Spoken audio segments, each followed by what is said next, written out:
नमस्कार दोस्तों, मैं डॉक्टर सत्येंद्र तंवर। आज हम बात करेंगे एक बहुत ही महत्वपूर्ण विषय पे। एक बहुत ही फेमस कोटेशन है, क्या गाड़ियाँ सीधी एकदम से 100 की स्पीड पे चली जाती हैं? नहीं जाती। उन्हें पहले 20, 30, 40, 50, 60, 70 की स्पीड को क्रॉस करना ही पड़ता है, उसके बाद ही वो 100 की स्पीड पे पहुंच सकती हैं, चाहे वो कौन सी ही गाड़ी हो। उसी तरह हमारा मानव शरीर भी है। डायरेक्टली कोई भी बीमारियाँ होती हैं वो डायरेक्टली स्टेज 4 में या एंड स्टेज में नहीं आती हैं।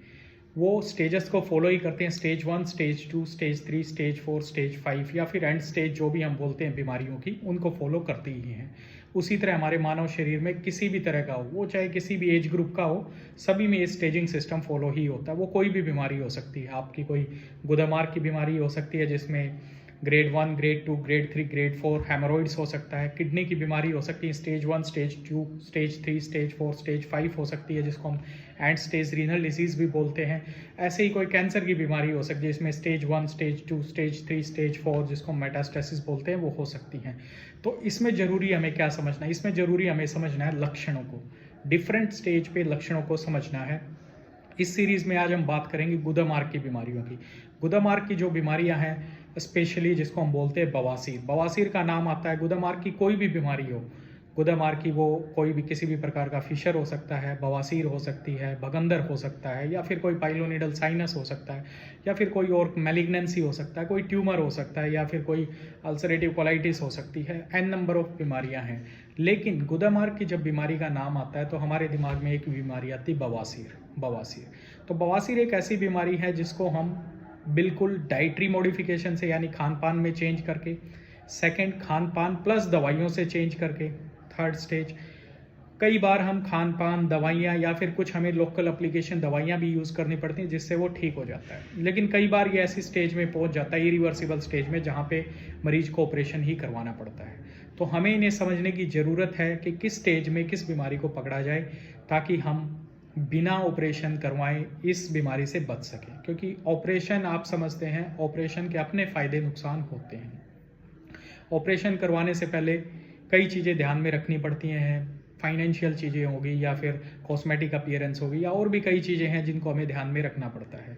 तो बवासीर की जो बीमारी है, इसमें स्टेज 1, 2, 3, 4 ये फॉलो होता है, या फिर ग्रेड 1, ग्रेड 2, ग्रेड 3, ग्रेड 4 होता है। ग्रेड 3 तक हम इसको मैनेज कर सकते हैं। लेकिन सबसे बड़ी प्रॉब्लम क्या आती है, मरीज कई बार इन लक्षणों को अनदेखा कर देता है। अनदेखा कर देता है जब भी आपको लंबे समय से कब्ज़ है, मलद्वार में खून आ रहा है, या फिर आपको लग रहा है छोटे मोटे मस्से डेवलप हो गए हैं। तो ये राइट टाइम होता है डॉक्टर को कंसल्ट करने का, और एक कोलोप्रोक्टोलॉजिस्ट को या फिर गुदमार्ग के जो एक्सपर्ट होते हैं, सर्जन्स को कंसल्ट करने का राइट टाइम होता है, ताकि आप प्रॉपर अपनी lifestyle modification, dietary modification plus addition of medicine से अपनी बीमारी को निजात पा सकते हैं और ऑपरेशन से बच सकते हैं। तो आपको ध्यान रखना है, अगर गुदमार्ग में किसी भी प्रकार का लंबे समय से आपको कब्ज़ है, एक चीज़ जो मुख्य रूप से इसका कारण होता है इन बीमारियों का। सेकंड चीज़ है, मलद्वार से आपको खून आ रहा है, ब्लड आ रहा है। वो ऐसे भी हो सकता है, आज आ गया, 5 दिन बाद दोबारा से आ गया, और हो सकता है महीने नहीं आया और महीने के बाद दोबारा से आपको आ गया। तो ऐसी स्थिति में क्या होता है, मरीज कई बार नेग्लेक्ट कर देता है। ऑब्वियसली कोई भी करेगा, वो सोचेगा आज नहीं आया, ठीक है, 5 दिन बाद दोबारा से आ गया। तो उन चीज़ों का हमें ध्यान रखना है। कोई मस्सा है, मस्सा यानी कोई आपको लग रहा है फुलावट है गुदामार्ग के चारों तरफ, और वो जब आप लैटरिन के लिए जोर लगाते हैं तो बाहर आता है, उसके बाद वो अंदर चला जाता है। या फिर मलद्वार के आसपास कहीं से पस आ रहा है, मवाद आ रहा है, खून में मिक्स भी हो सकता है, विदाउट भी हो सकता है। तो ऐसी स्थिति में डॉक्टर को कंसल्ट जरूर करें। ये अर्ली प्राइमरली साइंस हो सकते हैं इन गुदमार्ग की बीमारियों के, और जिससे सही समय पर most of the time without operation के इनको ठीक किया जा सकता है, और आप थोड़े समय तक दवाई, लाइफस्टाइल, डाइटरी मॉडिफिकेशन करके इन बीमारियों से बच सकते हैं।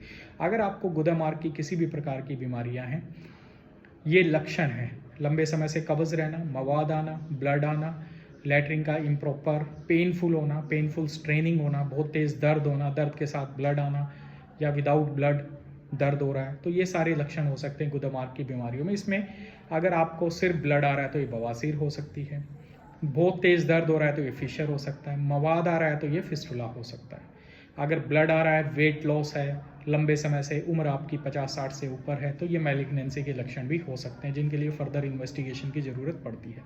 तो इन सभी बीमारियों की किसी भी प्रकार की समस्या के लिए आप हमसे संपर्क कर सकते हैं, ताकि सही समय पर सही जांच और सही दवाई लाइफस्टाइल डाइटरी मॉडिफिकेशन करके इनसे निजात पा सके। तो thank you very much. Keep connected with doctor Satyendra Tanwar for health updates and for stay healthy and happy. Thank you very much.